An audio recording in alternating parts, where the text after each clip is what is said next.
வணக்கம். திண்டுக்கல் மாவட்டம் நம்முடைய இன்று பண்ணையில் விவசாய கண்காட்சி முகாமில் வந்து இந்த ஏம் சன்ஸ்டார் அந்த யூடியூப் சேனல் மூலியமா நம்ம பார்த்து கொண்டு இருக்கிறோம். அதிநவீன இந்த காய்கறி உற்பத்தி பண்ற இந்த காய்கறி விதைகள் வந்து இவங்க சேல்ஸ் பண்ணிக்கிட்டு இருக்காங்க. இவங்களுடைய நம்பர் வந்து நேரடியா என்னென்ன வகை விதைகள் வந்து வைத்திருக்காங்க நம்ம நேரடியா அந்த மேடம் மூலியமா அவங்க அட்ரஸ் கான்டாக்ட் நம்பர் சொல்லுவாங்க. நீங்க தொடர்பு கொண்டு ஆன்லைன் மூலியமா வாங்குறதோ இல்லை ஆர்டர் முறையில் வாங்குறதோ நீங்க வாங்கிக்கொள்ளலாம்.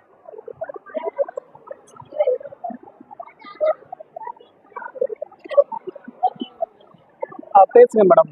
நம்முடைய பேர் சொல்லி உங்களுடைய என்னென்ன விதைகள் உங்க பேர் சொல்லிட்டு ஃபோன் நம்பர் சொல்லி